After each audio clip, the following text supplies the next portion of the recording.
à inovação, à inovação, e à motivação das respectivas equipas. Este tipo de líderes garantem que a empresa ou o negócio não só alcance resultados financeiros estáveis, mas também possam cumprir com o seu papel social na disponibilização de medicamentos seguros e acessíveis, principalmente para para o nosso Moçambique, que tem uma necessidade grande de começar a produzir localmente para reduzir as importações e, obviamente, maximizar o produto nacional. Eu não vou entrar aqui nos objetivos da apresentação, falamos um bocadinho sobre eles quando comecei. Iria passar para basicamente o segundo tema que tem a ver com porque é que a liderança transformacional é importante no setor farmacêutico. Eu trago aqui quatro pontos que resumem esta importância. O primeiro tem a ver com o ambiente regulatório exigente que nós temos em Moçambique. Se calhar não tão exigente na sua função orgânica, mas sim na sua função a política no cumprimento dos seus processos, dos seus procedimentos e por aí em diante. Ou seja, o setor farmacêutico opera sobre rigorosos padrões, quer legais, quer regulatórios, e esta liderança ajuda a garantir a conformidade sem perder a agilidade e promove a cultura de integridade e responsabilidade. Podemos também entender isto como o tipo de liderança que vai nos ajudar a garantir que os procedimentos para uma determinada atividade estejam a ser cumpridas de acordo com a legislação ou com o regulamento que o rege.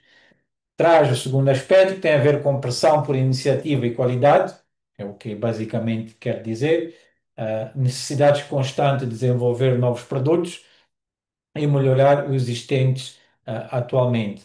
Mais uma vez, a importância de termos uma indústria moçambicana farmacêutica a produzir produtos em Moçambique cria a capacidade de nós também termos a função de melhorar certos produtos, adaptando-nos não só aos nossos climas, às nossas doenças mais regulares durante o ano, mas também a criar aqui uma capacidade de poder buscar a excelência no que nós conseguimos localmente. Ou seja, estes líderes exigem uma criatividade bastante elevada para conseguir entregar os objetivos ou resultados esperados.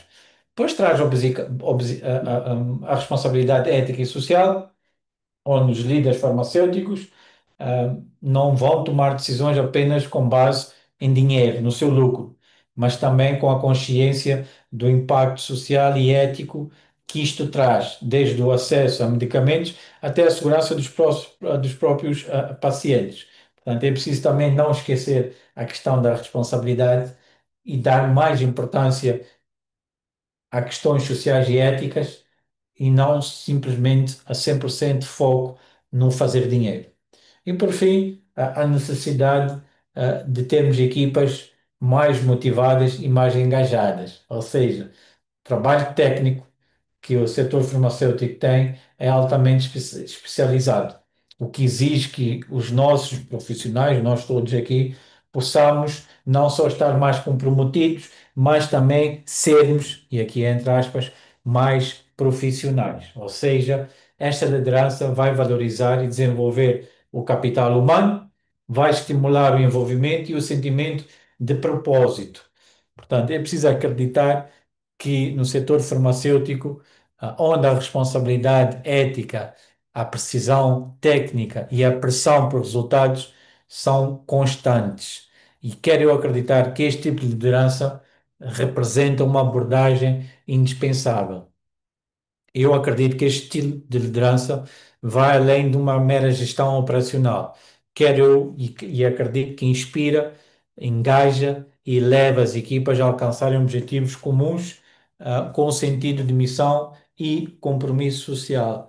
E, obviamente, há alguns aspectos que têm que ser verificados, quando nós queremos falar de importância no setor farmacêutico deste tipo de liderança, que tem a ver com a missão, tem que ser clara, tem a ver com um propósito, que tem que ser claro, tem a ver com o empoderamento das equipas. Nós, como líderes, temos que passar a saber dar poder de decisão, espaço de tomada de decisão às nossas equipas e temos que procurar inspirar os outros pelo cumprimento do que é o nosso exemplo, ou seja, liderarmos por exemplo para que os outros possam ver na prática realmente aquilo que a gente diz, aquilo que a gente faz é o correto ou é o que o discurso que a gente temos é o que nós fazemos na sua própria prática.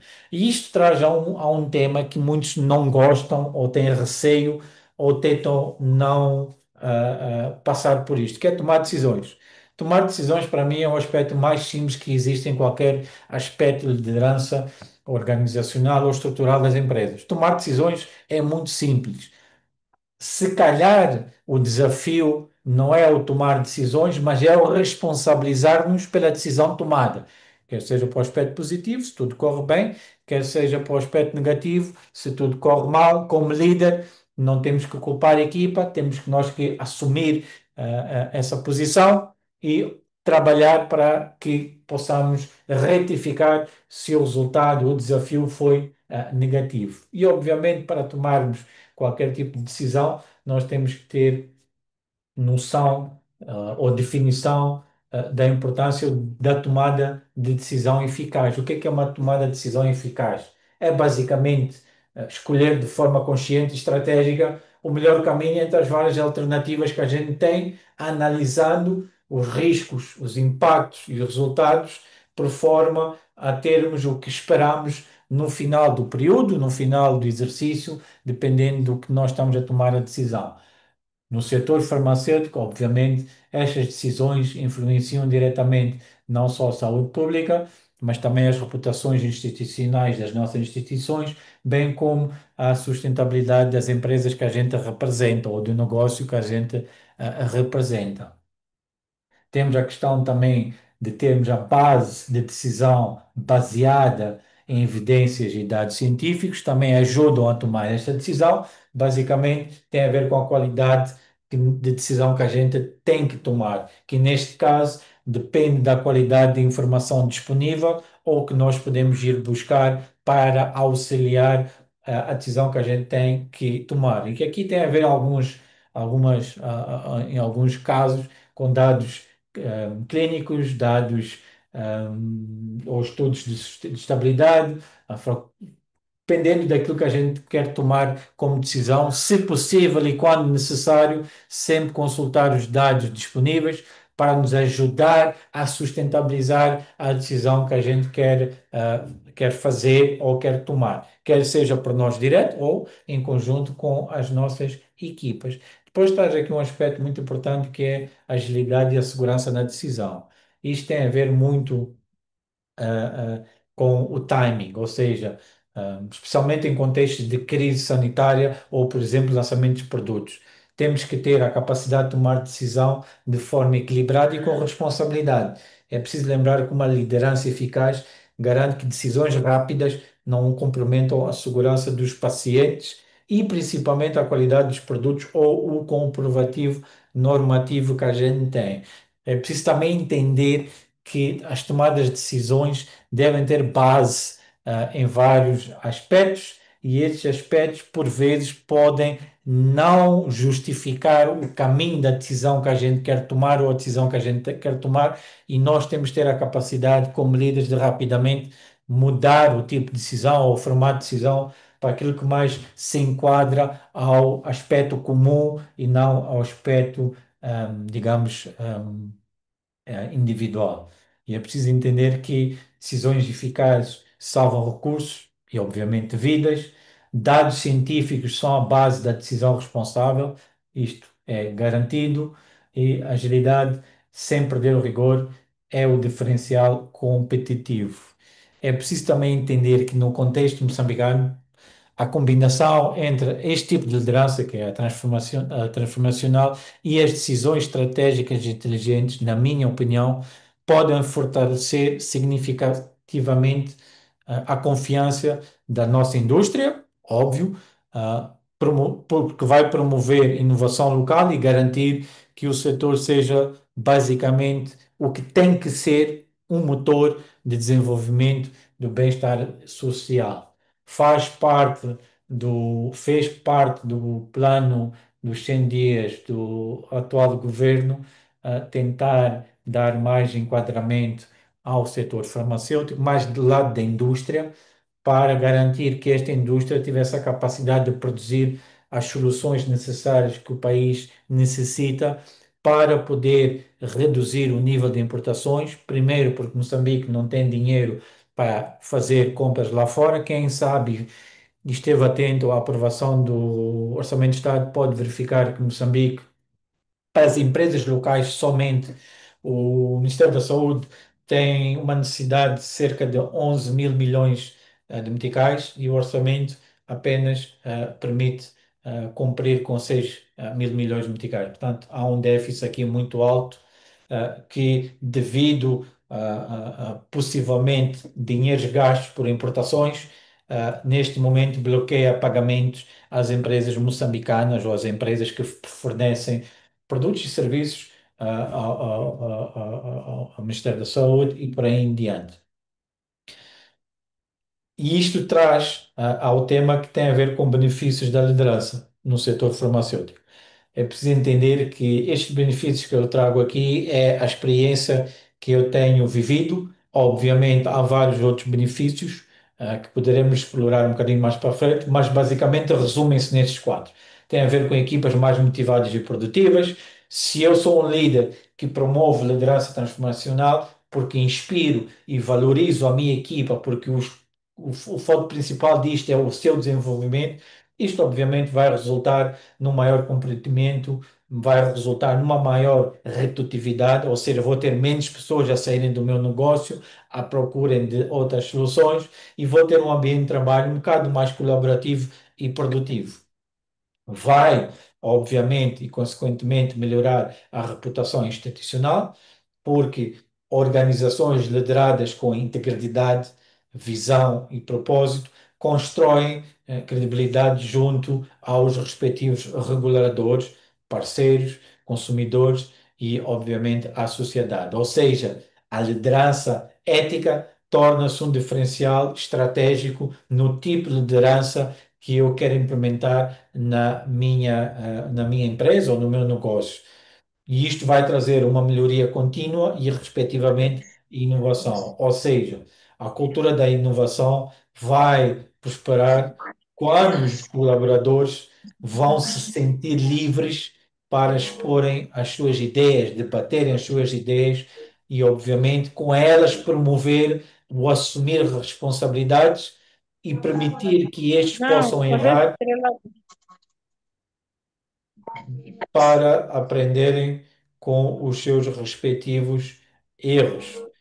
Uma nota importante é que este tipo de liderança estimula a mentalidade de crescimento constante. E isto traz um impacto social que basicamente vai estar alinhada com valores humanos e de propósito coletivo. Portanto, a liderança transformacional fala no coletivo e não no sindicular. Há outros aspectos que a gente pode usar aqui como exemplos, que têm a ver, por exemplo, com o fortalecimento das capacidades nacionais com o país, maior alinhamento com as prioridades da saúde pública, se for o caso. Um aspecto que eu defendo muito, a promoção da industrialização farmacêutica nacional, ou seja, este tipo de liderança traz líderes visionários que, com a sua capacidade de estímulo e inovação, podem atrair investimentos que podem impulsionar o crescimento da indústria farmacêutica nacional de uma maneira robusta, sustentável e competitiva.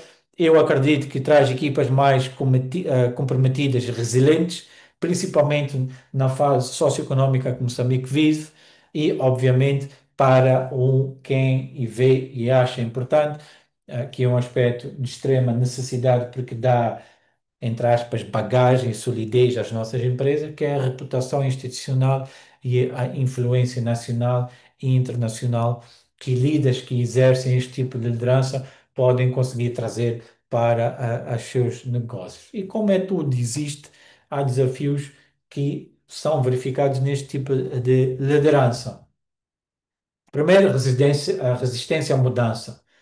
Mesmo com uma visão inspiradora, nós, líderes que aplicamos este estilo, vamos enfrentar barreiras culturais e institucionais.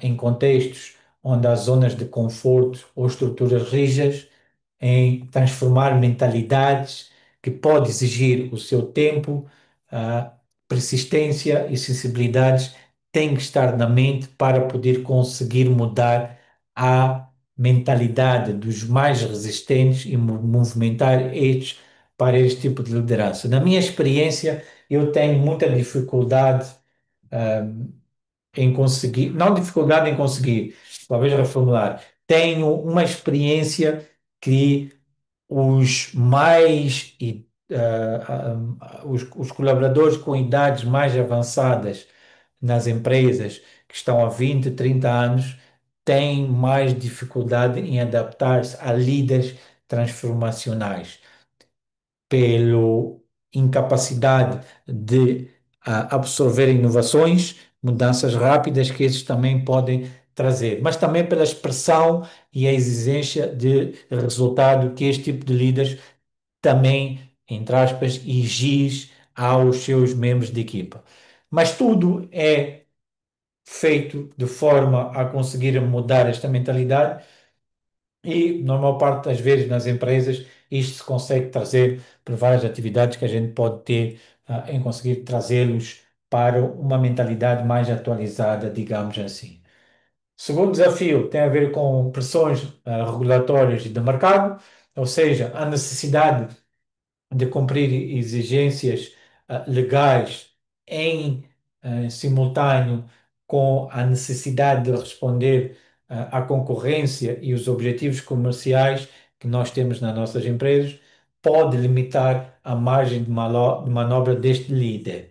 Ou seja, ele tem que ser esperto e inteligente para conseguir equilibrar o compliance, a velocidade, a inovação para que isto não seja um desafio inalcançável.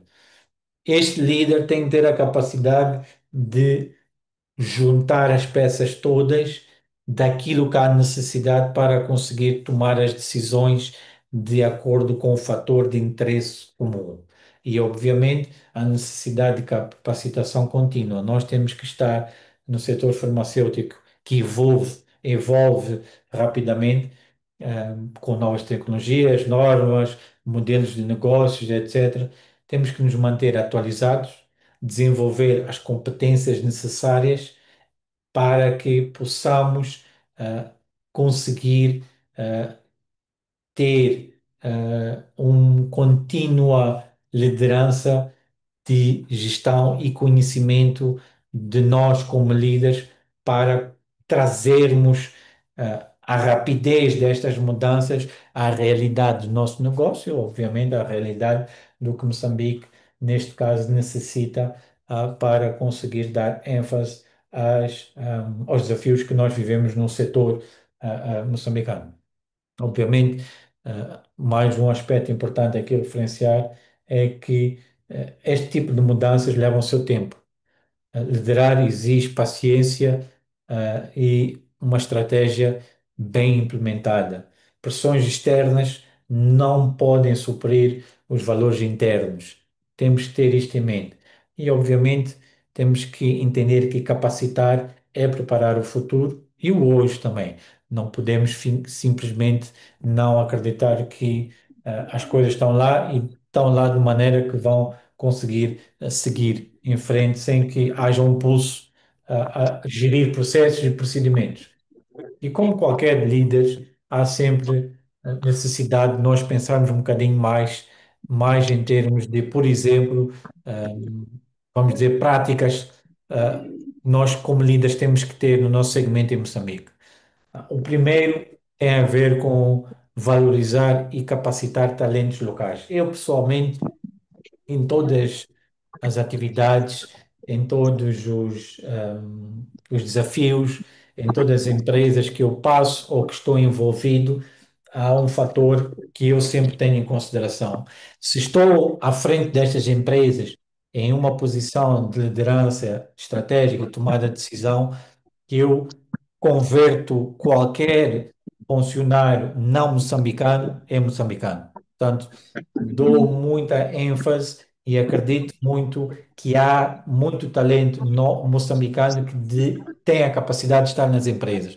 Ou seja, não há necessidade de nós termos estrangeiros em frente às empresas para gerir departamentos, processos, setores e por aí em diante. Há necessidade de ter moçambicanos lá. Se temos lacuna de profissionais para uma determinada atividade, temos que garantir que os acordos que temos com as empresas parceiras ou com estes funcionários subcontratados ou contratados estrangeiros, existe a transferência, entre aspas, de tecnologia, onde nós, moçambicanos, vamos nos educar em 3 4 anos a conseguir estar no mesmo nível que está aquele estrangeiro para conseguirmos fazer a atividade que temos que fazer. Portanto, temos que, e eu sempre promovo, acreditar em Moçambique primeiro e acreditar em nós, moçambicanos, como capazes de criar o diferencial para o nosso Moçambique e para o que Moçambique precisa ter. Segundo, adotar uma visão de médio e longo prazo. Homens de negócio com uma estrutura implementada, coesa e sólida, não verificam prazos pequenos. É a médio e longo prazo. Definimos metas claras para o crescimento sustentável da nossa indústria e alinhamos estas prioridades ao plano estratégico que Moçambique tem, por forma a estarmos a andar lado a lado com as políticas que existem, ou com os incentivos que existem promovidos pelo nosso governo. Ponto 3: temos que ter a capacidade de criar uma cultura organizacional baseado em um propósito. Temos que ter isto em mente, não podemos simplesmente fazer. Temos que ter uma missão, essa missão tem que causar um impacto e esse impacto tem que trazer benefícios. No caso do nosso setor, basicamente, tem que trazer o impacto que tem que trazer é o acesso a medicamentos, a geração de empregos, e o fortalecimento da nossa soberania sanitária, que está muito precária e muito dependendo do exterior do que do interior. Quarto, temos que estimular a inovação com os recursos existentes. Temos que saber trabalhar com aquilo que temos para produzir aquilo que não temos, para que amanhã possamos estar num nível onde podemos criar mais soluções, mais estímulos, com os recursos que iremos conseguir adquirir, para promover mais soluções, aos desafios que Moçambique tem do segmento. Construção de alianças estratégicas e, obviamente, colaborar com um ecossistema que nos permite trabalhar não só próximo do governo, mas principalmente com reguladores, parceiros, quer nacionais, quer internacionais, por forma que possamos também absorver as experiências lá de fora e trazê-los cá para dentro. Não significa que tudo que nós temos em Moçambique, em termos das nossas relações, estão corretas. Se temos a capacidade de migrar algo lá de fora que é aplicado, dentro do nosso país, podemos o fazer, podemos solicitar e podemos nos envolver em processos de novas políticas, revisões, reformas e por aí em diante.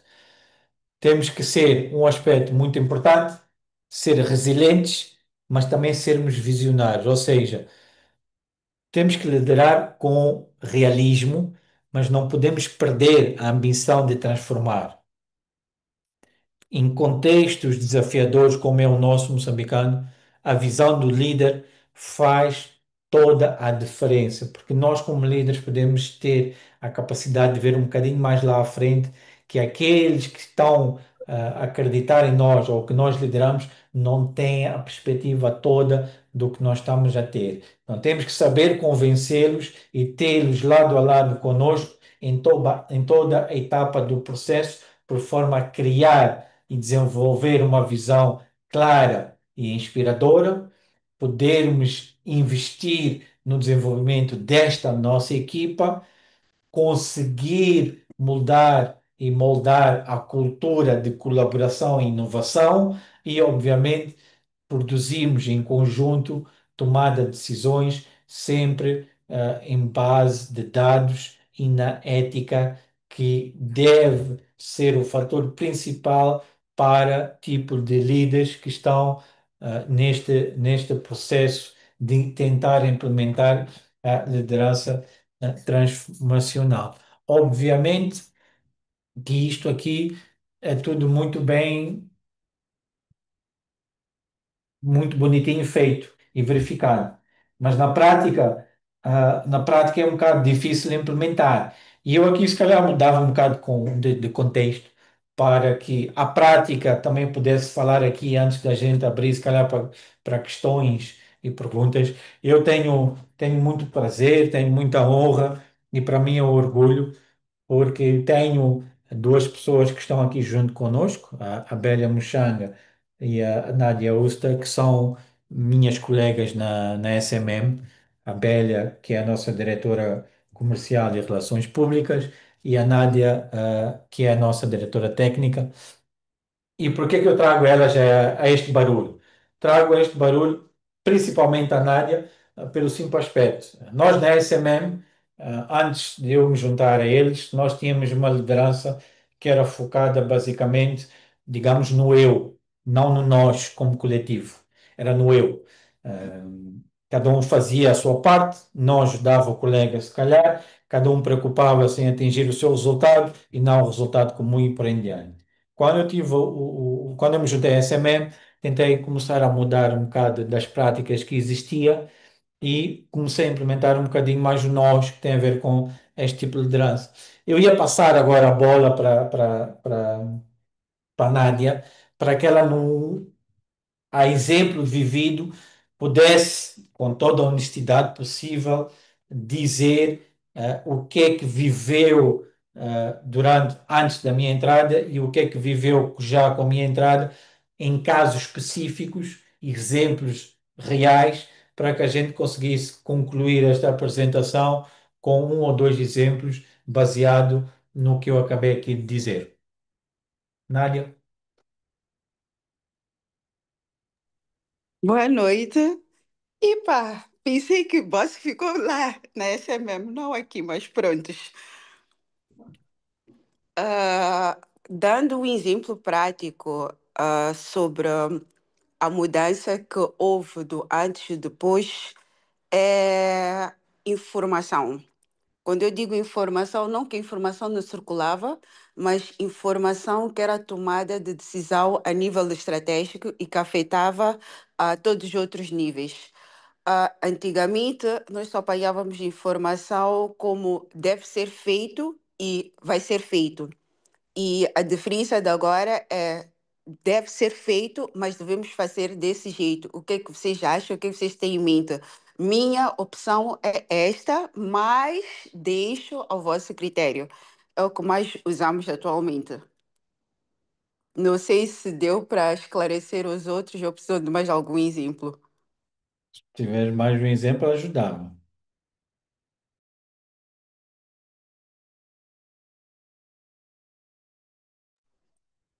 Um Tens outro mais? exemplo, um outro exemplo típico é nós tomamos a decisão sobre certos aspectos que são críticos, em vez de os aspectos críticos serem tomados a decisão ao alto nível. Fantástico.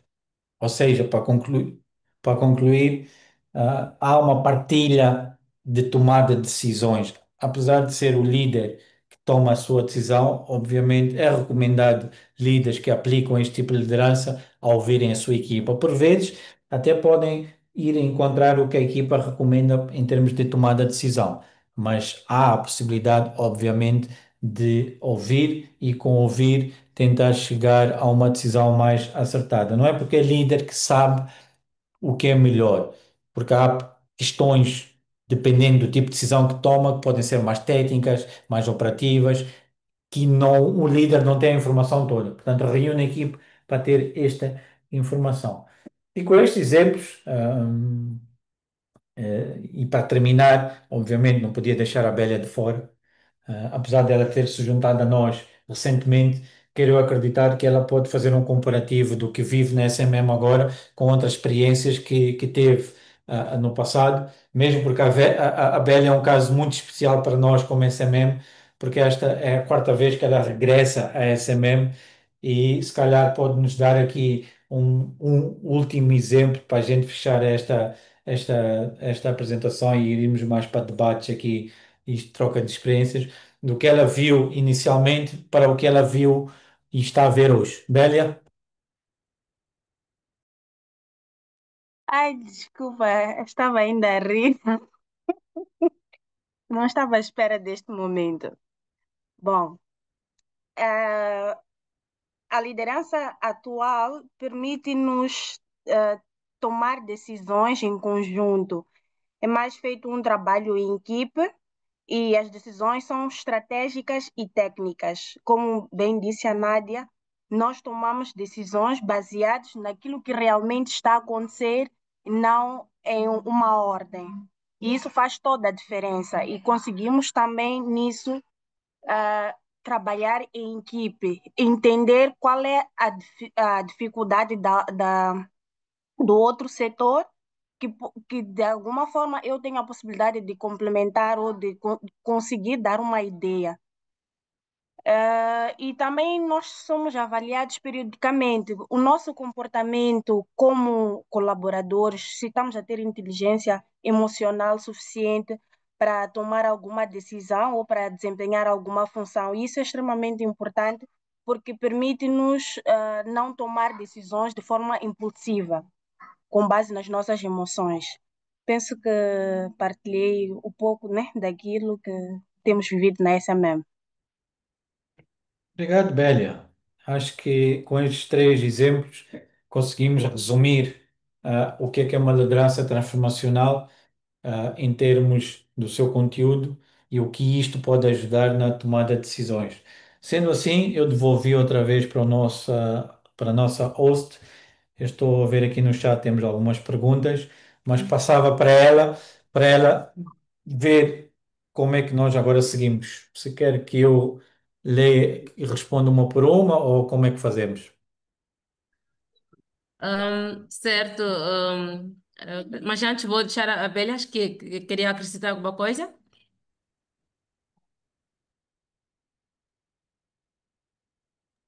Bélia tem a mão levantada. Sim, sim, não queria fazer uma questão ao Gustavo, mas posso deixar a Júlia apresentar este momento de dúvidas e depois eu posso fazer a minha questão. Tá bem, tá certo, obrigada. Obrigada, Gustavo, pela belíssima apresentação. Trouxe muitos pontos positivos e muitos pontos de reflexão também, tendo em conta a nossa conjuntura econômica do país, e traz também aqui algumas propostas de solução daquilo que deve ser feito.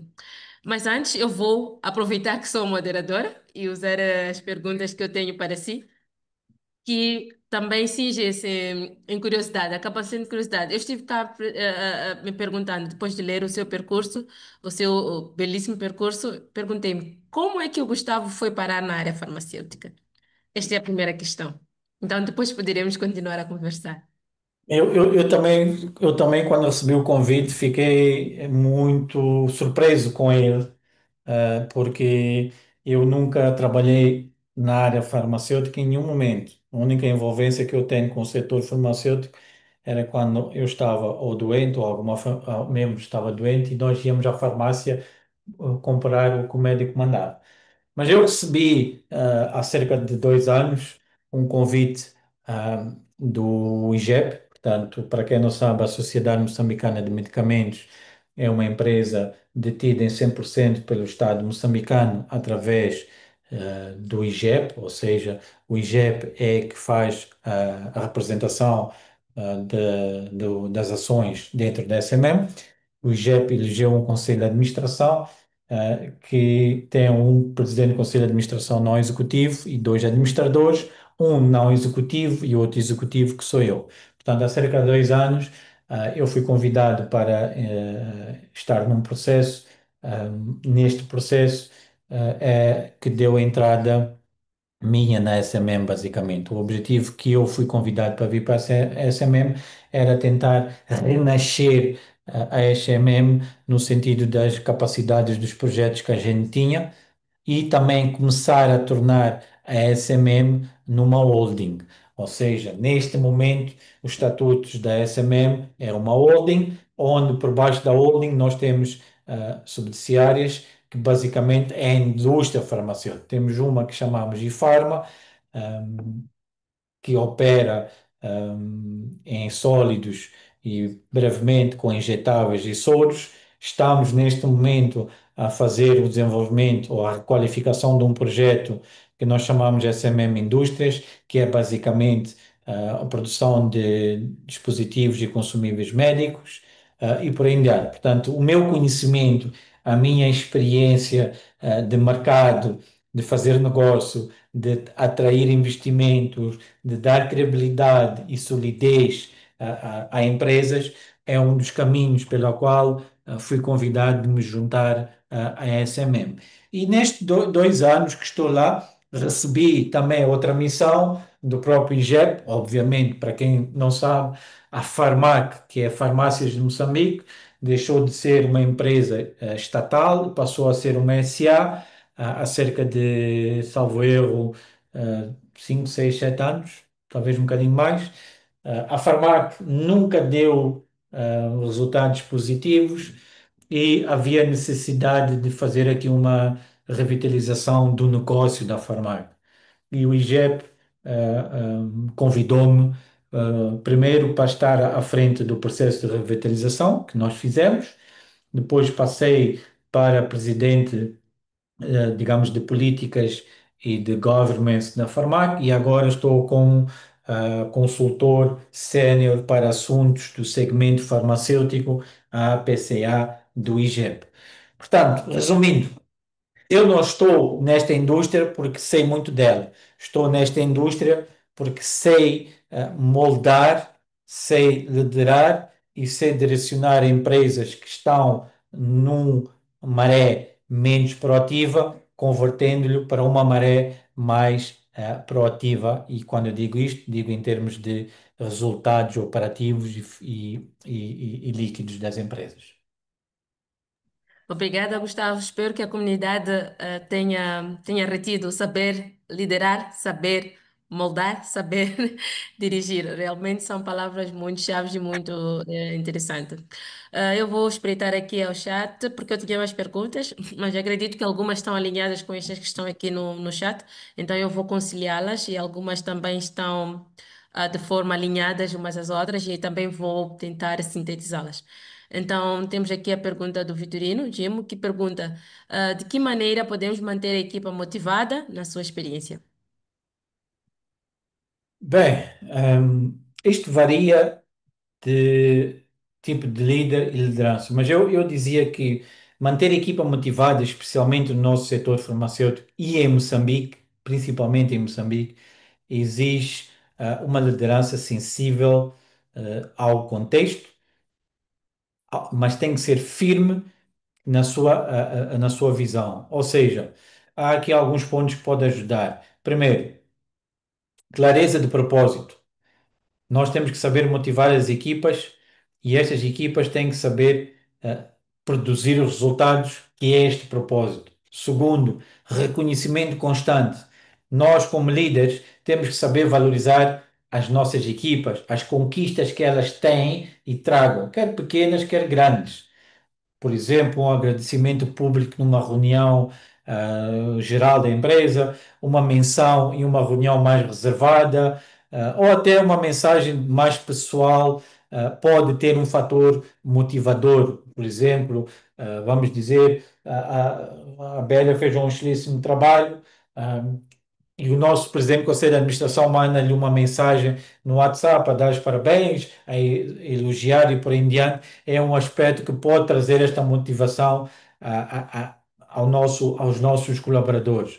Outro aspecto que poucas empresas moçambicanas gastam orçamento em fazer, e eu acho muito importante no que tem a ver do motivar os nossos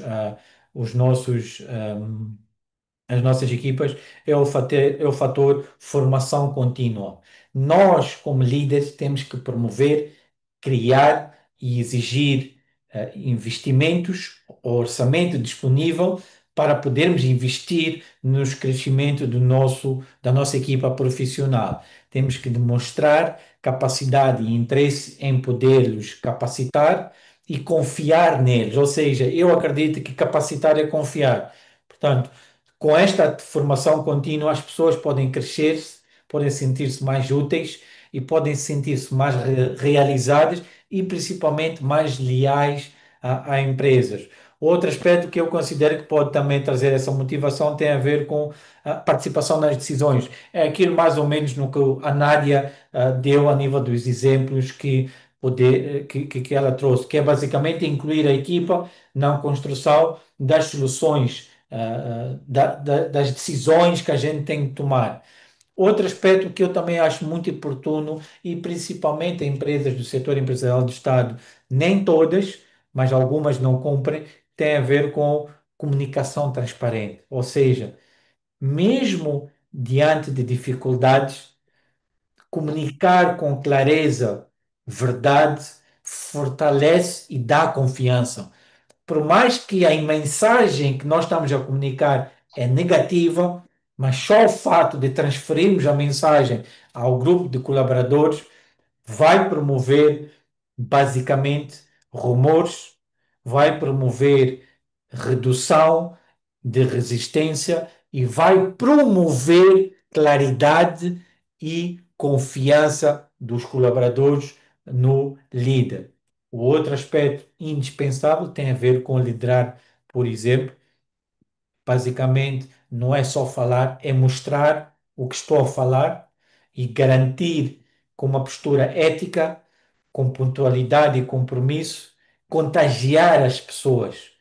Portanto, é necessário saber mostrar o que a gente está a pedir pelas ações que a gente tem no terreno, quer no dia a dia, quer dependendo do tipo de atividade que a gente traz. Depois tem a ver com celebrar o coletivo. Isto quer dizer basicamente que, como eu dizia na minha apresentação, não temos que privar ou promover o singular, temos que promover o coletivo. Portanto, celebrar o coletivo é basicamente focar nos resultados do grupo, não apenas nos resultados individuais. Isto vai criar não só união, mas também estimula o espírito de colaboração que nós podemos ter entre nós e nós com outras equipas ou outros setores da empresa. Ou seja, manter a equipa motivada não é um exercício de 1, 3, 4, 5 dias, é um exercício contínuo, principalmente de saber ouvir, respeitar e principalmente ter uma visão partilhada do que é do atual que estamos e para o atual que queremos ir. E obviamente há outros aspectos importantes que têm que estar aqui mencionados, que têm a ver com criar, por exemplo, programas de motivação interno estruturados. Podemos criar isto. São os team buildings e por aí em diante. Portanto, resumindo, é preciso entender que manter a equipa motivada em Moçambique exige uma liderança sensível ao contexto, mas tem que ser firme na sua visão e tem que ser baseada no aspecto coletivo e nunca no aspecto individual ou singular. Não sei se respondi ao Vitorino. Respondeu perfeitamente e acabou até tocando em outras questões que cá estão. E agradecemos por isso. Gustavo, vamos pedir que tenha muita paciência conosco. Esse tema é super importante e temos muitas perguntas por lhe fazer, pois queremos, queremos mesmo aproveitar o máximo de ter. Então, tem aqui a pergunta da Nádia, acho que é uma retórica, deve estar a devolver. Diz que, sendo que o mercado moçambicano é instável, como manter o equilíbrio no negócio e a tomada de decisão estratégica, sendo que estamos a adotar uma liderança transformacional, correndo atrás do que o mercado necessita? Há uma excelente questão dela. Sim, um mercado estável como o nosso moçambicano, manter o equilíbrio entre, digamos, a sustentabilidade do negócio e uma liderança transformacional, exige principalmente um aspecto crítico, disciplina estratégica. E isto aqui traz algumas questões ou abordagens, digamos, práticas que nós podemos ter. Primeiro, o que falámos há pouco, visão a longo prazo com agilidade de curto prazo. O que isto quer dizer é basicamente, no mercado volátil que é o nosso moçambicano, é essencial manter, digamos, clareza no que a gente quer traduzir ou queremos trazer. Industrializar, reduzir dependências externas, garantir acesso. Neste momento, para Moçambique, é muito importante porque promove não só o que vou chamar aqui Made in Moçambique, mas também promove a desnecessidade de nós constantemente irmos buscar lá fora aquilo que queremos acreditar que tem mais qualidade, mais valia ao que nós produzimos em Moçambique. Obviamente, isto aqui um bom líder tem que ajustar, desculpa, tem que ajustar a rota sem perder o seu destino final. É preciso ter esta visão a longo prazo, mas também pensar no curto prazo, porque neste momento as empresas moçambicanas pensam no curto prazo, porque o curto prazo vai gerar cash flow para que elas possam sobreviver. Segundo aspecto tem a ver com análise de cenários e o planeamento de contingências. O exemplo disto foi o que a gente viveu nos últimos 3 meses do ano passado, com as manifestações pós-eleitorais, onde basicamente algumas empresas foram por completo à falência. E digo empresas que tinham uma robustez financeira elevada. Isto quer dizer que nós temos que estruturar decisões com base em diferentes cenários. Quer seja, temos que ser otimistas, mas temos que ser realistas e também pessimistas. Não podemos só fazer planos a pensar que tudo vai estar bem. Tendo esta capacidade, isto vai nos dar a flexibilidade, de evitar respostas impulsivas ou não enquadradas com as necessidades que a gente, tem que ter ou tem que transformar e passar. Ou seja, a liderança transformacional não é só uma questão de correr atrás, do mercado, mas é também antecipar as suas necessidades. Por exemplo, Soros, é uma das necessidades que Moçambique tem. O nosso projeto de Soros já devia estar implementado há 2 anos, mas por várias razões nunca foi implementado. Isto é um mau exemplo, isto é um bom exemplo para aquilo que eu dizia que era o otimismo. Nós fomos muito otimistas em achar que há 2 anos íamos ter os choros já a produzir localmente. Houve alguma influência na CEMAM de não importar, que também danificou a capacidade do país ter estoque disponível para poder alimentar os hospitais, clínicas e por aí em diante. Terceiro aspecto, Nádia, tem a ver com a cultura e inovação e o melhoramento contínuo. É preciso estimular soluções criativas dentro das empresas. Não podemos estar simplesmente a dizer que o governo é que tem que fazer, o governo é que tem que trazer a solução. Temos que tirar das costas do governo algumas responsabilidades que nós podemos fazer e devemos fazer em ajuda ao governo, mas sempre com Moçambique em primeiro foco. Podemos fazer isto e temos que começar a fazer isso. Não podemos sempre justificar que nada acontece porque A, B ou C que o governo não está a fazer. Vamos começar a fazer nós e a mostrar que é possível fazer em Moçambique. E isto traz ao quarto aspecto que tem a ver com o envolvimento das equipas nas soluções. Portanto, não é só o líder que tem que trazer as soluções. O líder tem que envolver a sua equipa tem que produzir essas soluções, porque no final do dia quem vai implementar estas soluções não é o líder. O líder vai dar a cara, digamos, mas a implementação operativa, estratégica, técnica recai sobre a equipa e a equipa terá que o fazer. Depois, três últimos aspectos que têm enquadrado com esta resposta da Nádia têm a ver com foco em dados e informação de qualidade que a gente tem que ter. Tem a ver com relacionamento estratégico com o Estado, governo e parceiros como a NARM e por aí em diante. E, por fim, tem a ver com um fator importante: qualquer empresa que existe, tirando ONGs, qualquer empresa que existe, a empresa está para produzir lucro. E isto traz a este ponto que é o equilíbrio entre o lucro e o propósito. Ou seja, no mercado instável como é o nosso, perseguir apenas o lucro vai gerar riscos e riscos elevados. Portanto, nós temos que ter a capacidade de encontrar o equilíbrio E o equilíbrio aqui está em garantir modelos sustentáveis que vão não só gerar resultados financeiros sem perder o compromisso com o impacto social. Esta é a essência da liderança transformacional. Portanto, se a Nádia quiser, terei muito gosto amanhã ou quando quiser sentar-se, sentar-me consigo e ajudá-la a desenhar um modelo de decisão estratégica resiliente na sua área, na SMM, com base nestes princípios. E se calhar isso pode ajudar uma e outra atividade que possa ter lá. Não sei se eu respondi, Nádia.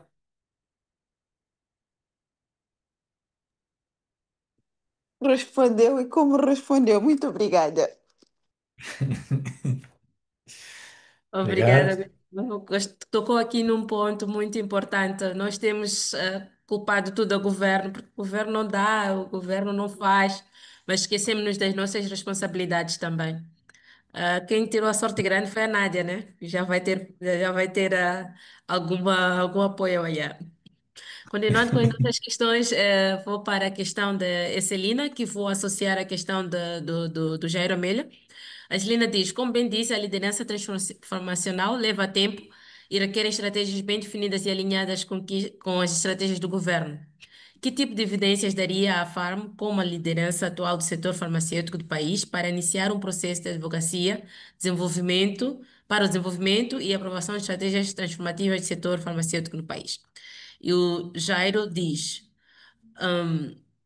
como o Gustavo consegue seguir ordens políticas versus postura técnica da área, tendo em conta a facilidade institucional do país?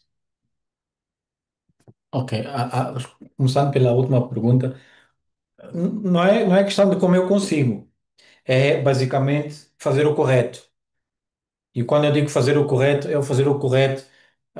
E quem me acompanha nas redes sociais e quem conhece um bocado de mim, eu preservo e sempre promovo aquilo que eu chamo Moçambique primeiro, e com esse foco eu tento sempre fazer o correto. Não quer dizer que todas as questões políticas estejam corretas. As questões regulamentares estão lá não para serem gostadas, para serem cumpridas. E nós temos que saber encontrar o meio termo entre a necessidade, digamos, política com a necessidade do cumprimento da legislação que tem. No final do dia, o que importa é o que a legislação diz. Se a legislação diz ABC, nós temos que fazer ABC. Podemos não concordar, podemos não gostar, até podemos ter ideias de como melhorar isto, mas enquanto isto não passe de ideias para uma legislação, nós temos que cumprir a legislação. Eu dou exemplo, por exemplo, para quem vive em prédios ou em condomínios com uma comissão de condomínio formada. Essa comissão de condomínio tem regras que o condomínio tem, que cada condómino tem que seguir. Essas regras estão lá, não é para agradar o A ou B. Estas regras estão lá é para fazer o cumprimento de todos. E o fato de cumprir é mandatório. Eu tenho que cumprir. Posso não gostar, mas enquanto não criar mecanismos para fazer alteração e sugerir melhorias, eu tenho que ir cumprindo. Portanto, é isto como eu penso que eu tenho tido a gestão e tenho tido o equilíbrio em consolidar os dois aspectos, no sentido de trazer sempre aquilo que eu disse primeiro. Moçambique não só como moçambicano, como líder, como experiente e como alguém que sempre optou por trabalhar em Moçambique e nunca sair de Moçambique para promover o país com aquilo que eu fui aprendendo e com aquilo que eu hoje consigo trazer e influenciar positivamente as pessoas que eu tenho o prazer de trabalhar com elas, mesmo as pessoas que indiretamente eu consigo também influenciar. Sobre a segunda questão, é uma excelente. Eu não vou te chamar de pergunta, vou chamar de reflexão, mas é uma excelente reflexão porque traz aqui não só para a associação, mas para qualquer outra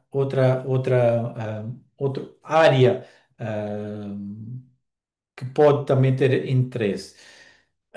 Mas em concreto para a associação, eu penso que podemos dizer que há cerca de 6 aspectos que eu posso mencionar.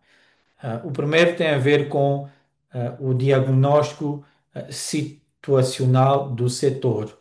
Ou seja, temos que ter a capacidade de ter dados de produção local versus importação. Temos que saber capacidade instalada das empresas farmacêuticas em Moçambique. E aqui, muitas delas promovem que temos quantidade X, mas na realidade é uma quantidade Y bastante reduzida. Normalmente produzimos o discurso, temos capacidade acima daquilo que a gente consegue para atrair investimentos. Custo e tempo de aquisição de medicamentos no atual modelo que nós temos em Moçambique e a dependência a mercados externos, Índia, África do Sul, China e por aí em diante. Ou seja, nós temos que ter a capacidade de mostrar a vulnerabilidade e os riscos da atual estrutura do mercado. E isto vai nos dar a capacidade de sabermos em que ponto estamos do nosso setor atual em Moçambique. Traz o segundo aspecto, que tem um aspecto a ver com o impacto econômico, social da produção local. Temos que ter e saber projeções, por exemplo, criação de empregos qualificados. Nós sabemos que farmacêuticos em Moçambique ainda são reduzidos para a quantidade de necessidades que a gente tem. Não só os farmacêuticos, médicos e por aí em diante. Portanto, isto também vai nos dar essa visibilidade. Redução, de fuga de divisas com compras externas. É aquilo que eu falava anteriormente de acreditar mais no nosso e ir buscar menos lá fora. Impacto na nossa segurança, na nossa soberania nacional em termos de saúde pública. Portanto, temos que ter este conhecimento. Depois temos exemplos que nós nos podemos comparar com, por exemplo, está na moda nós agora nos compararmos com o Burkina Faso, porque temos um líder no Burkina Faso que faz aquilo. Na teoria é Burkina Faso primeiro e faz um adicional que é fazer acontecer. Nós temos essa capacidade de fazer acontecer. De todos nós todos que estamos aqui, que são cerca de 25 pessoas, quantos de nós todos os dias fazem acontecer aquilo que tem que acontecer do fator comum? Se calhar nem todos fazemos. Porquê? Porque vamos àquele discurso que alguém tem que fazer e quem tem que fazer, esse alguém é o Estado moçambicano ou o governo.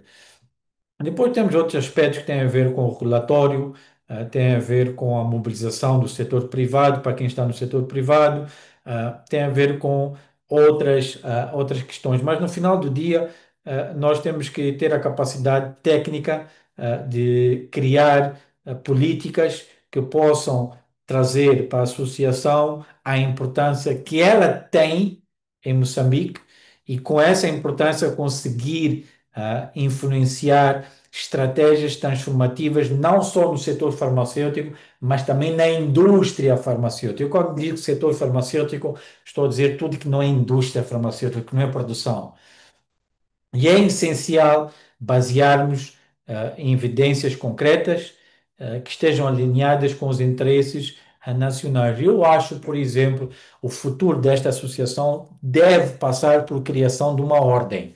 E com uma ordem deve ter o mesmo regimento que tem, por exemplo, a ordem dos contabilistas. Para um farmacêutico poder exercer a sua função, tem que estar registado na ordem e tem que estar credenciado para o poder fazer. E é nesse sentido que nós podemos começar a ter, digamos, uma liderança mais de pulso, de fazer acontecer, e menos uma liderança mais de pode ser que seja feito, mas alguém tem que fazer.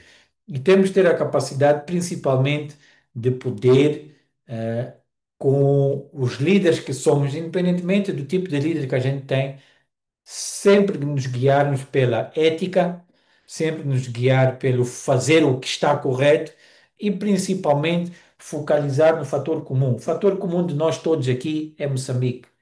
Se Moçambique estiver estável, todos nós ganhamos. E é isto que nós temos que começar a focalizar e a trazer discursos neste aspecto e não discursos no aspecto individual. Eu sei que não dei exemplos claros como queria, ah, e não os dei claros como queria, por duas razões. Primeiro, porque não gostaria de influenciar como a vossa associação é gerida. Eu fiz um convite à Bélia há uns dias atrás que tem a ver com o Conselho Fiscal e acredito que se vocês tiverem um conselho fiscal forte, podem conseguir trazer exatamente a resposta a esta pergunta que fez. E o segundo aspecto, basicamente, porque a constitucionalização da vossa associação em Moçambique está a crescer. Ainda não está nos níveis que devia estar, está a crescer. E com esse crescimento pode trazer não só a importância que ela tem que ter, mas também trazer a capacidade de poder conseguir subsair na necessidade que é posteriormente a criação da própria ordem, que começa a ser um fator de extrema importância para Moçambique. Não sei se foi respondido. Foi sim, respondido e muito obrigada por isso, Gustavo. Eu vou fazer a associação de mais duas perguntas, que é do Leonel e da Jorceline. O Leonel diz, em caso de se encontrar numa situação de lidar com funcionários mais velhos e que têm resistência ou que resistem à sua visão e às novas estratégias que traz lidar com eles, né? O que fazer para lidar com eles? Rio-me porque esta é uma questão que tem sido muito recorrente, parece que é um problema muito grave na classe farmacêutica e não só. A Jorceline diz, boa noite, Farma, obrigada, líder Gustavo, pelos insights. Nos casos em que o colaborador apresenta ideias inovadoras, soluções práticas, estratégias para o desenvolvimento da equipa, mas o seu supervisor simplesmente não dá ouvido, frases como as coisas não são assim nesta empresa, são as frases definitivas. O espírito de líder está dentro do colaborador, mas tem um certo bloqueio. O departamento tem sempre problemas e quando o colaborador tenta ajudar no crescimento da equipa, o supervisor não ajuda. O que fazer? Como conseguir?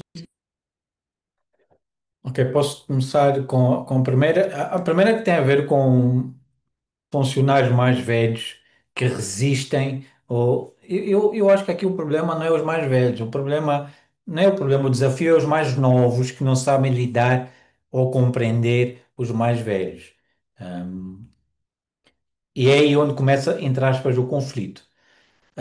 Liderar com colaboradores mais velhos, onde estes têm alguma resistência à mudança, exige de nós líderes inteligência emocional, respeito pela experiência, porque têm experiência eles, têm experiência vivida e a habilidade de liderar e implementar a nossa liderança transformacional em termos reais. Ou seja, algumas abordagens que eu posso lhe dar a título de exemplo.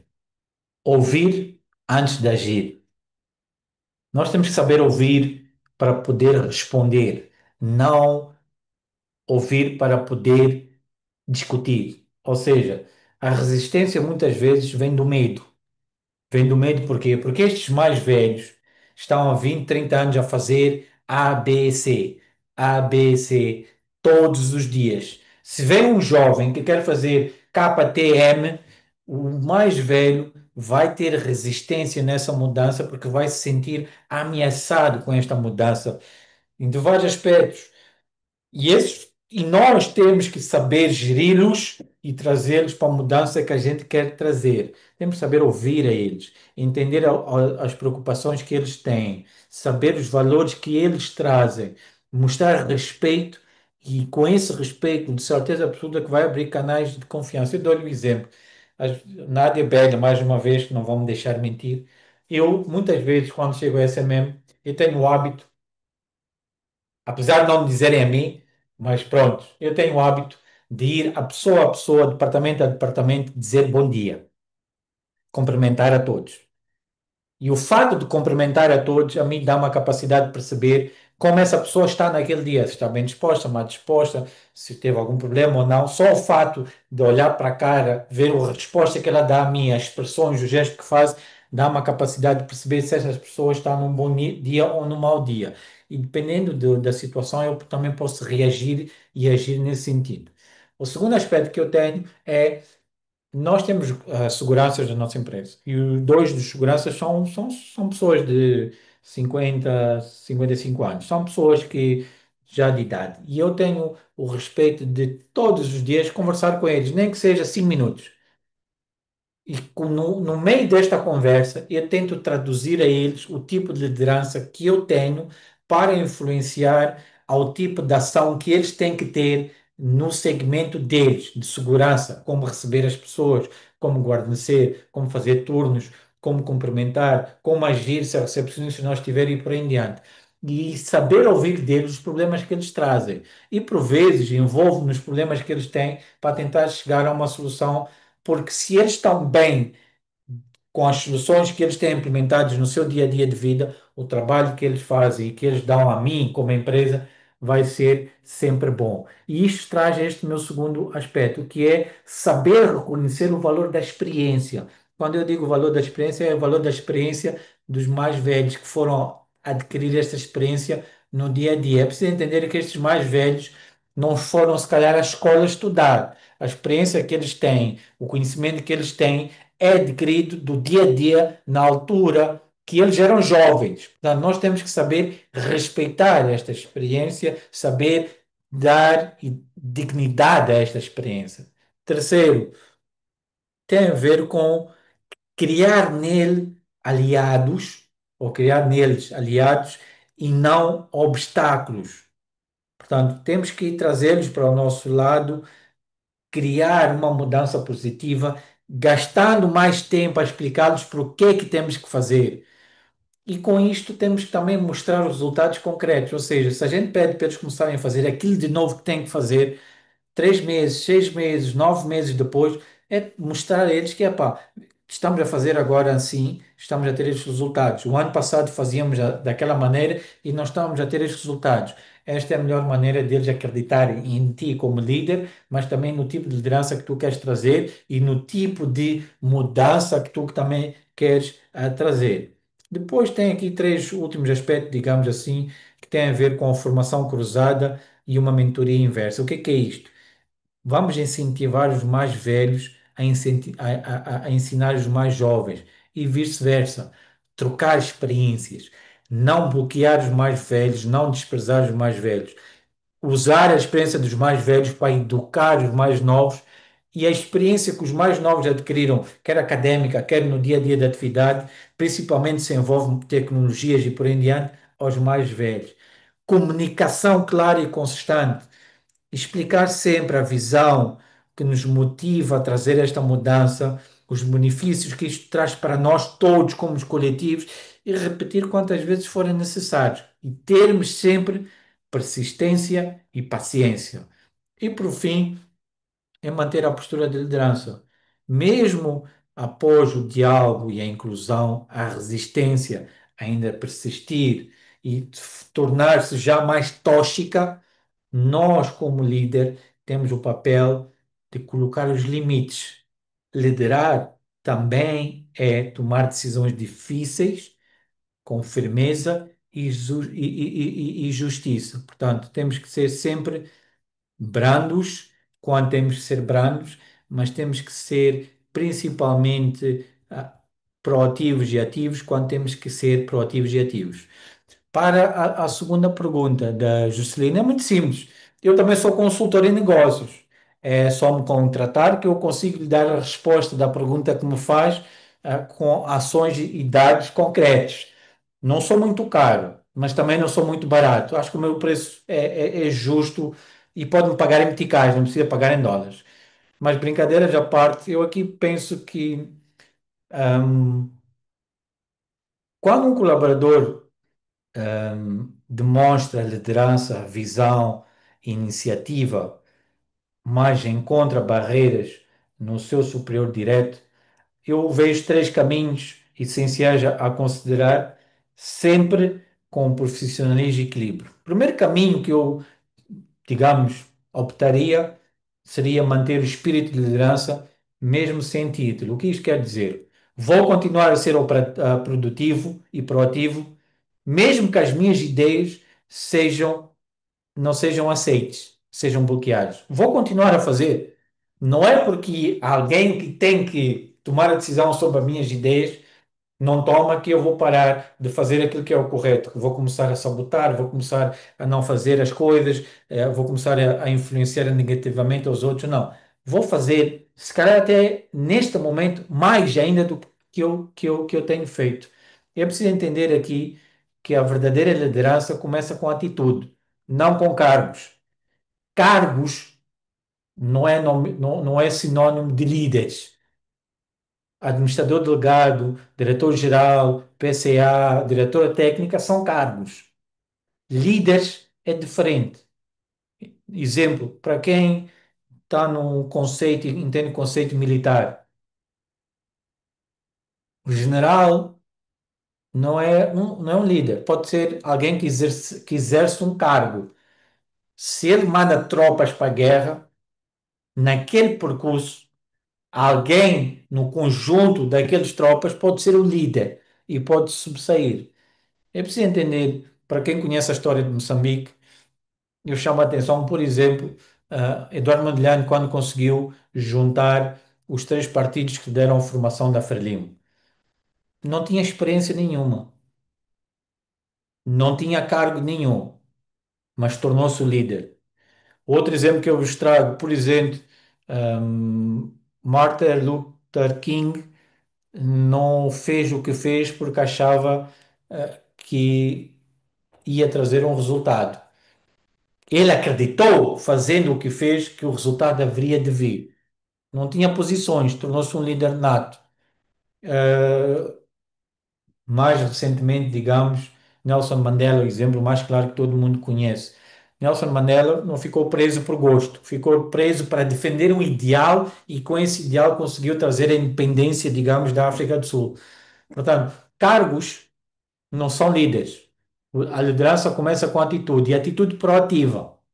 O segundo aspecto é basicamente vamos documentar as nossas ideias, essas ideias e estes resultados. Sempre que tivermos uma proposta ou uma solução, vamos registrar por escrito, vamos enviar um e-mail ou manter um arquivo. Isto vai não só mostrar profissionalismo a alguém que tem que mostrar e tomar essa decisão, mas também vai estar lá sempre a ideia registada, porque amanhã, se tomar a decisão sobre a tua ideia e depois e já envolveu vários custos financeiros, está registado que tu tiveste aquela ideia. Há muitas promoções que acontecem porque alguém teve uma ideia e conseguiu ver algo hoje que podia ser aplicado que ia trazer um resultado diferente no futuro. E é preciso ter esta criatividade, inovação que nós falávamos um bocadinho ali na apresentação. Os outros têm a ver com buscar aliados estratégicos internamente, juntar grupo de pessoas que pensam igual para forçar positivamente o líder a chegar à conclusão que a gente quer. Mas se mesmo assim este bloqueio ainda persistir, eu penso que pode ir pelo caminho de diálogo construtivo, avaliar o contexto com realismo, mas a mensagem que eu quero deixar aqui é basicamente que continua a fazer o que faz, mesmo sem permissão, desde que isto não cause situações ao seu negócio ou à sua atividade ou prejudique os outros. O tempo e os resultados acabam sempre por dar visibilidade a quem trabalha com verdade, com foco e respeito. Lembre-se, a liderança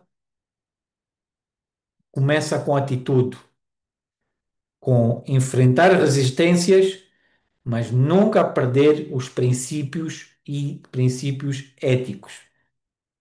Se mesmo assim necessitar de alguma ajuda para a situação que tem, tenho muito gosto em sentar-me consigo e formular um plano, digamos, pessoal de influência interna e crescimento profissional. Se quiser, podemos, fora desta sessão, ter aqui uma hora e meia, que eu posso lhe ajudar a conseguir realizar isto de forma a dar mais resposta à situação que neste momento a Jocelyn possa estar a viver no contexto profissional que possa estar enquadrado.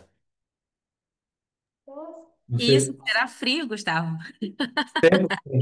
É uma das coisas que eu acordei com a Bélia é que tudo que tem a ver com associação, pessoalmente, se puder influenciar e influenciar para ter custo zero e tudo que depender de mim e, obviamente, se o calendário permitir, também do meu lado, não irei cobrar nada a ninguém da associação. Mas Perfeito, digo, Juscelino. Olha aí a mas, oportunidade, aproveite. mas tem que ter Mas, as cotas pagas. muito bem. Muito obrigada por tocar nesse ponto. Obrigada por tocar nesse ponto. Obrigado, Gustavo. Foi uma resposta muito completa. A verdadeira liderança começa com atitudes. Vou reter isso e vou praticar pessoalmente.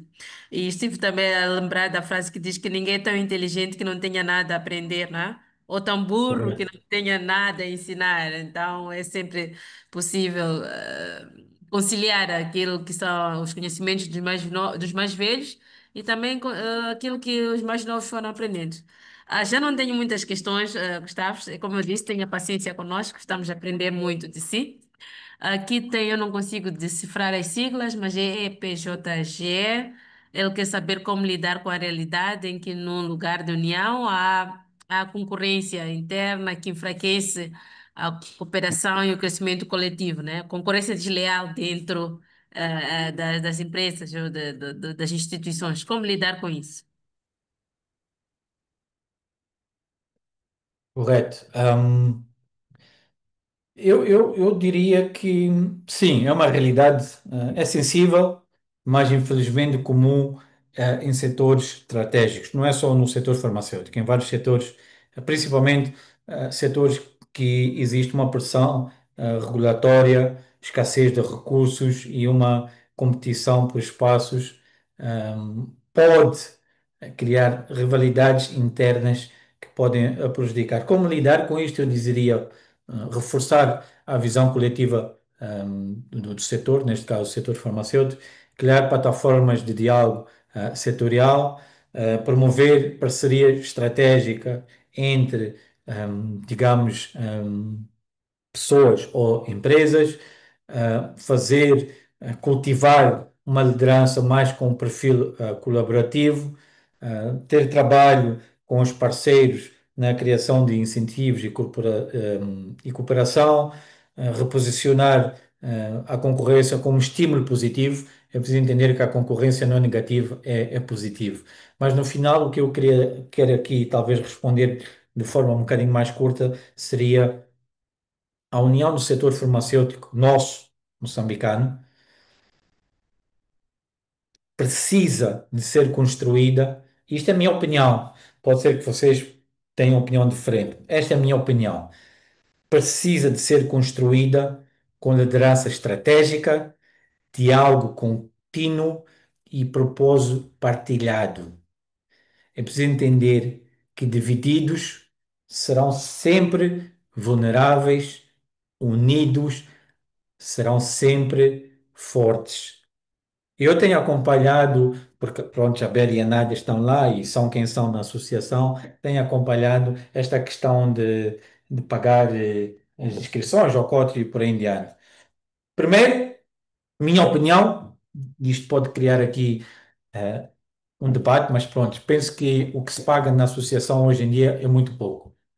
Segundo, poucos estão a pagar. É por isso que eu dizia à Bel em umas conversas que nós tivemos de café que esta associação, mais tarde, pode continuar a associação, mas tem que nascer a ordem, porque a ordem dos farmacêuticos vai obrigar a, ao profissionalismo da posição que vocês têm na nossa, no nosso conteúdo moçambicano.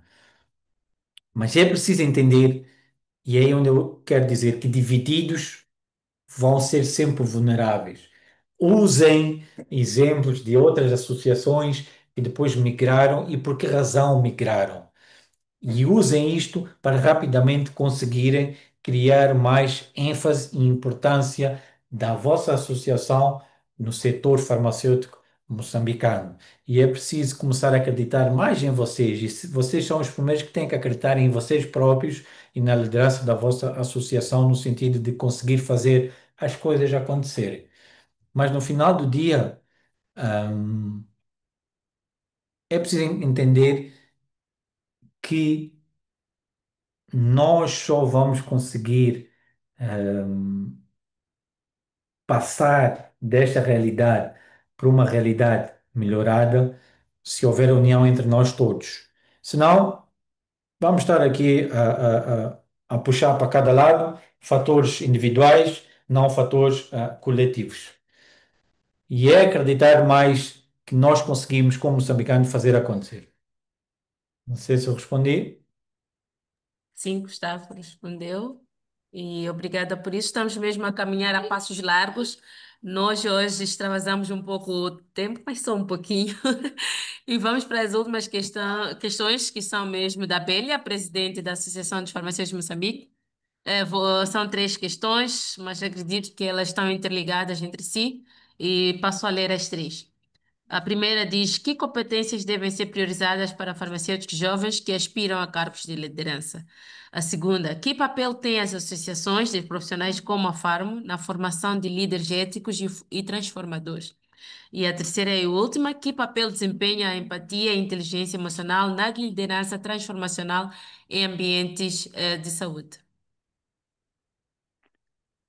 Ok. Podemos começar então pela ordem que está.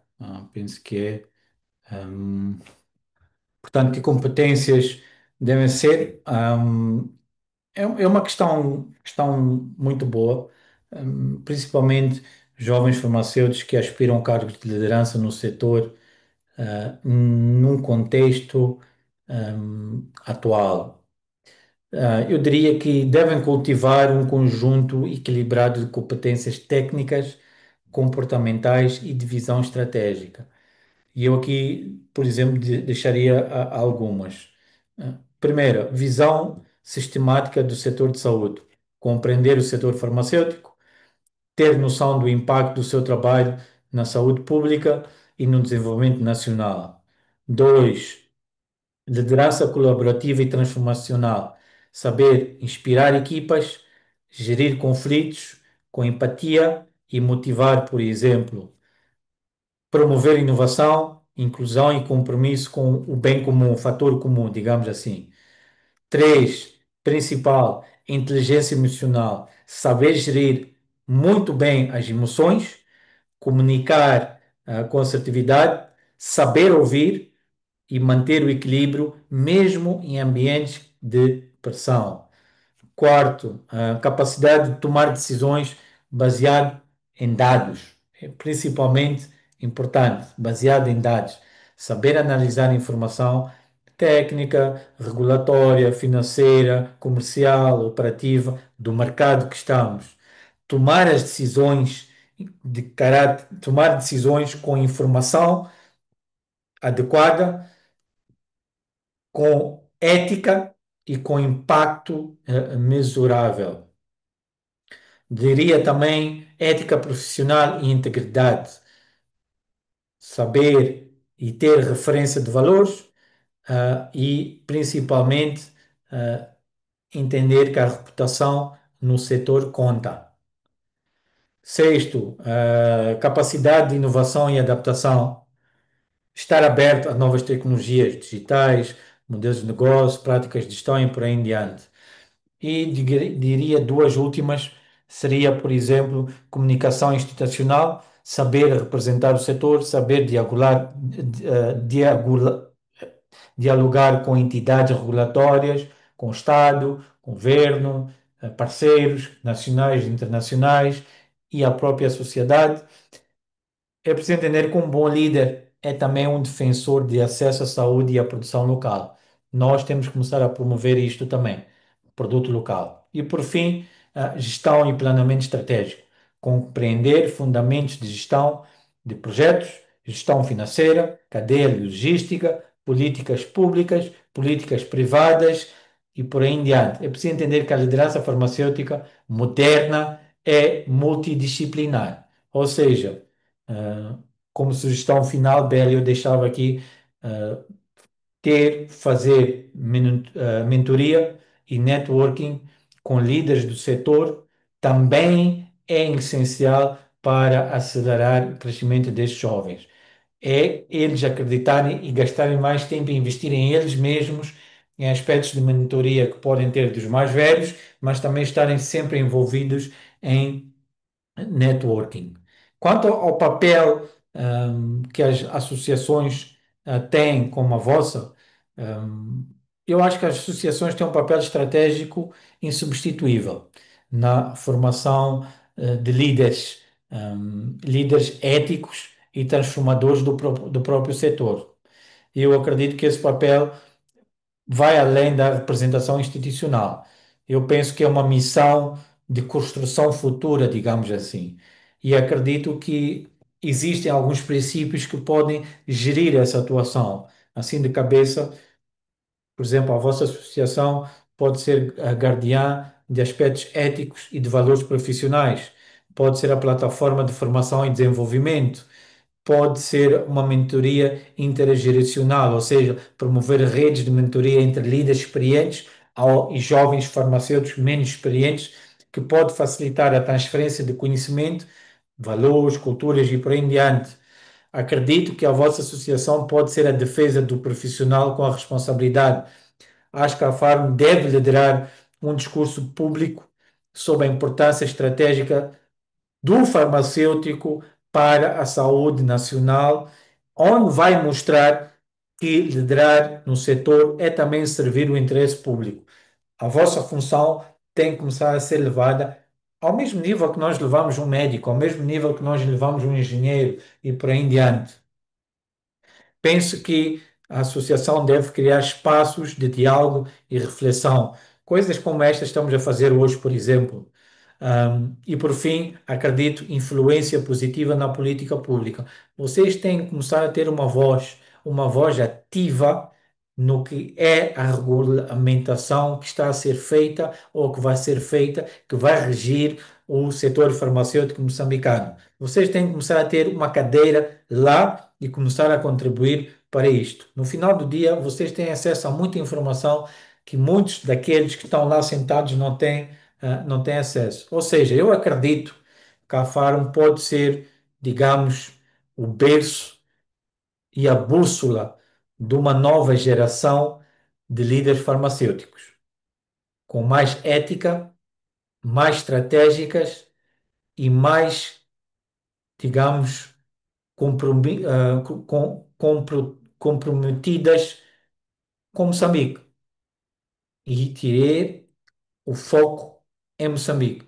E eu acredito que se vocês todos, como eu disse um bocadinho mais lá acima, a união estiver lá, vocês conseguem rapidamente ter este papel bem posicionado no setor em Moçambique. Em termos de papel, a pergunta é que papel desempenha a empatia e a inteligência emocional na liderança? Bem, a empatia e a inteligência emocional são fundamentos essenciais da liderança transformacional. Ponto.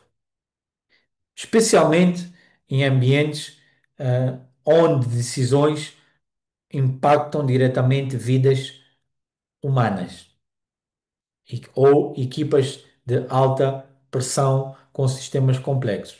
É um fator muito importante. É por isso que nós temos que, eu disse lá em cima na minha apresentação, temos que saber gerir as nossas emoções como líderes e saber também gerir as emoções dos outros seguidores. Há alguns aspectos que a gente pode ter, por exemplo, como líder, temos que usar a empatia como ponte para a confiança. A empatia permite que nós, como líderes, possamos compreender os desafios, emoções, motivações dos nossos membros de equipa. Eu acredito que líderes empáticos inspiram lealdade, estes promovem segurança e criam equipas mais coesas, é o que eu acredito. Número dois, diria inteligência emocional para decisões equilibradas. Portanto, ambientes como o nosso exigem decisões rápidas, muitas vezes sob stress. E eu acredito que um líder emocionalmente inteligente consegue regular as suas emoções, responde com calma a crises, tem uma comunicação com mais clareza e mais respeito e mantém o foco mesmo sob pressão. E isto é importante, manter foco sobre pressão. E eu quero acreditar que essa estabilidade emocional que este líder tem é extremamente vital em setores onde o erro pode ter consequências graves. Ahm, Terceiro, hum, eu diria que transformação começa com saber ouvir, escuta ativa. A liderança transformacional exige ouvir, não apenas instruir. É a questão da empatia que vai fortalecer essa escuta profunda, que vai permitir nós identificarmos resistências e acolher as ideias, adaptando a visão e a realidade que nós temos no terreno.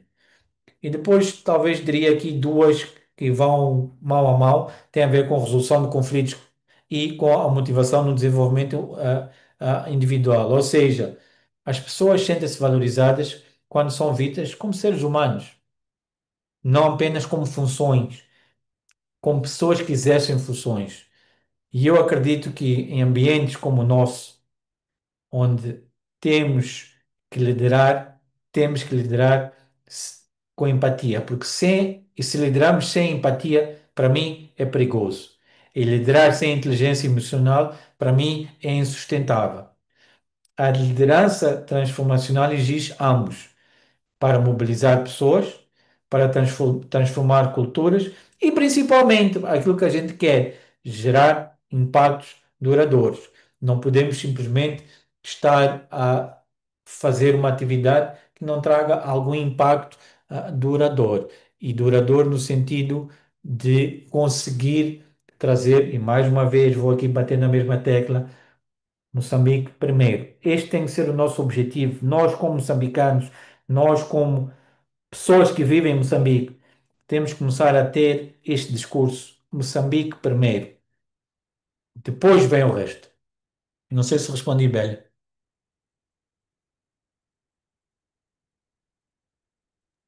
Sim, sim, conseguiu responder. Muito obrigada, Gustavo. Fantástico. Gustavo, agora vamos deixar de descansar. Enquanto a comunidade da Farm prepara as suas câmeras para fazermos aquela nossa selfie habitual de família, foto de família, eu vou passar a palavra à Bélia para saber se tem alguma coisa a acrescentar já neste nosso finalzinho do webinar.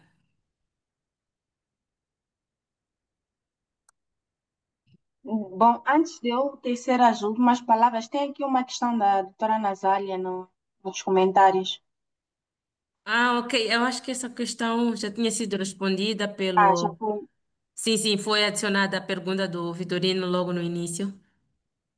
Era só para não. Porque eu Mas, não sei. Se mas, quiser dar um briefing rápido. posso, Sim, sim, sim. A Nazália queria saber como podemos motivar uma equipe, sabendo que a decisão final não depende de nós, né? O Gustavo havia explicado de uma forma resumida que precisamos também saber aceitar os nãos, né? E que nem todas as nossas ideias devem ser ultimatos, posso assim dizer, né? Mas vou deixar mesmo para o Gustavo responder esta questão da Nazália. Como podemos motivar uma equipe sabendo que a decisão final não depende de nós? não, correto.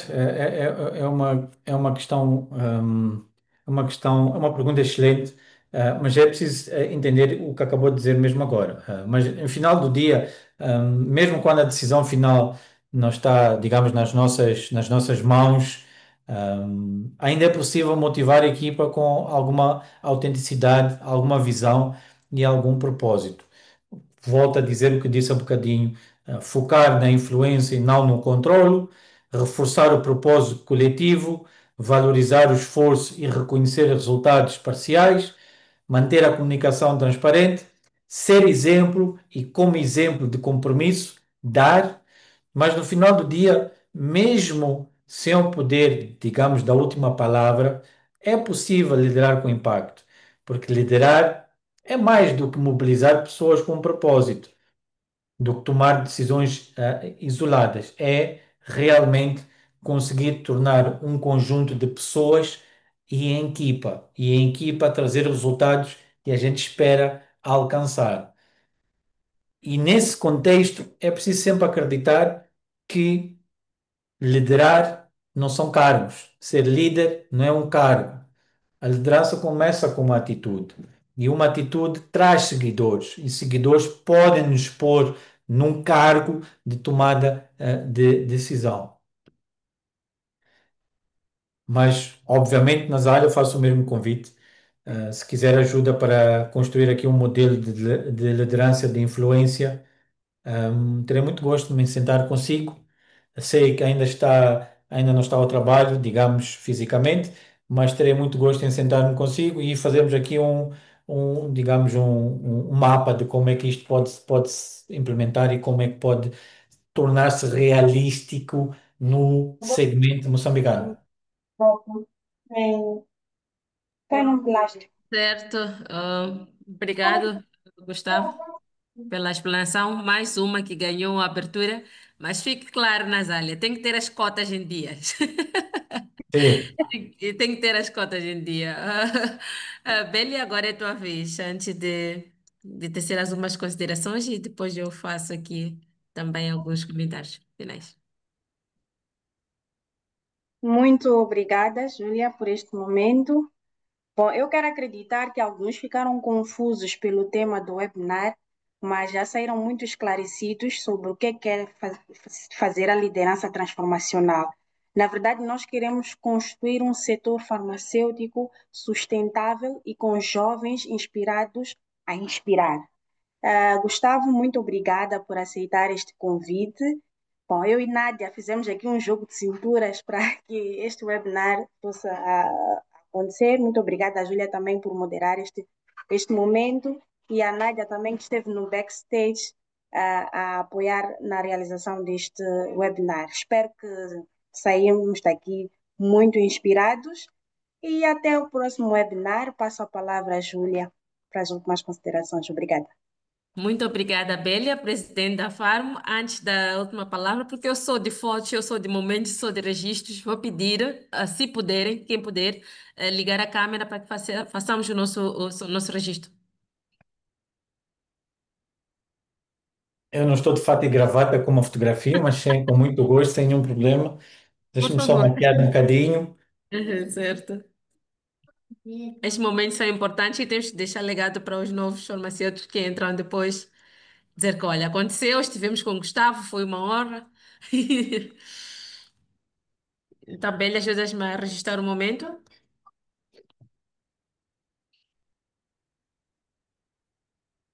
Está no mute?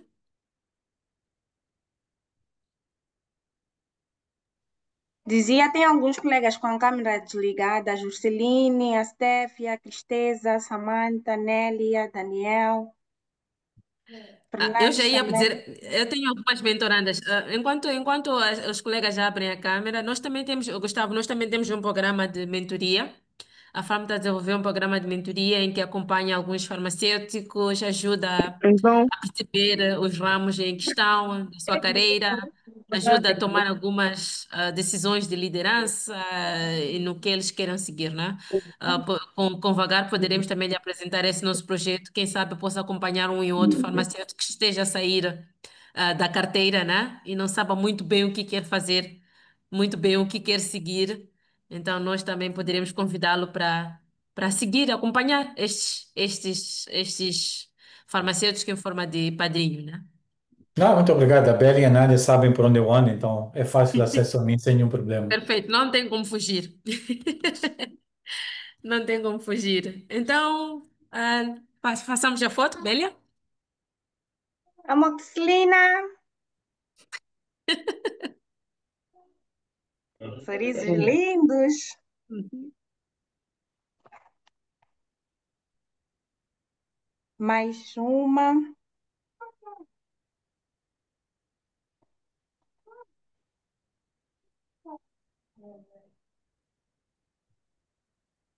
Tá, muito obrigada a todos aqui presentes. Uhum, Se obrigada. quiserem Ah, reviver este momento, poderão muito acompanhar obrigada. nas nossas redes uhum. sociais no Obrigado, YouTube. obrigado. Sim, Foi um antes disso, prazer, eu obrigado. também quero agradecer, muito obrigada, Gustavo, por compartilhar sua expertise com a comunidade da Farm e obrigada a todos por participarem neste webinar. Por favor, sigam o Gustavo no LinkedIn e também como o seu podcast Caminhos do Executivo. E dizer que a Farm continuará a promover esses eventos com este fim e que fiquem atentos. Eu não sei se Gustavo também queria dizer algumas palavras para os futuros líderes que aqui estão, farmacêuticos líderes que aqui estão, em forma de encorajamento ou então dicas para o sucesso. Não, eu primeiro agradecer o convite que a Bela e a Nádia fizeram para estar aqui junto de vós. Eu sou uma pessoa que acredita bastante na vossa associação e na importância que ela traz para Moçambique e o futuro que ela pode ter em Moçambique. E a nível digamos, contexto final, líderes constroem-se com ações, com atitudes, com experiência ganha. Todos nós somos líderes. Temos que basicamente fomentar aquilo que a gente quer ser e aquilo que a gente quer influenciar que os outros possam ser também. A única recomendação que eu deixo é que eu digo: foco em Moçambique primeiro, foco na ética, foco em liderança que traga um propósito e em liderança que traga soluções aos desafios que Moçambique tem. E a vossa associação, unidos, que têm que ser, poderão, a curto espaço de tempo, tornar-se uma das associações com mais relevância para decisões do segmento a serem tomadas, quer a nível político, quer a nível, institucional.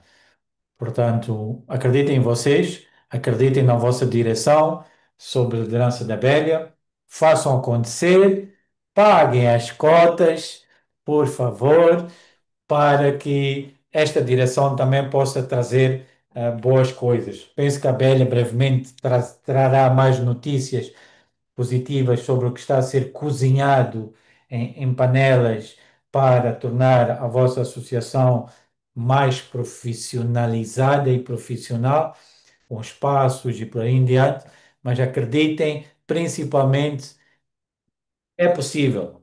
Vai ser difícil?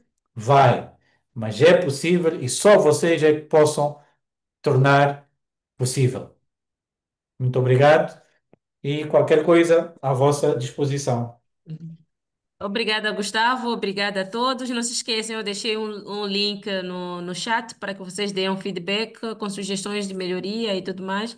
E, Gustavo, mais uma vez, obrigada. Obrigada mesmo por confiar em nós e nós também, assim, isso aumenta a nossa credibilidade em nós mesmos. Então, comunidade da Farm, nos vemos no próximo webinar e até a próxima. Não se esqueçam de seguir o Gustavo no LinkedIn ou no seu podcast. Tchauzinho. Obrigado, bom descanso. Obrigada. Obrigada, boa noite. Obrigada, bom descanso. Se tiverem dificuldade em preencher o formulário, podem enviar um e-mail ou mensagens no grupo para a nossa melhoria. Obrigada.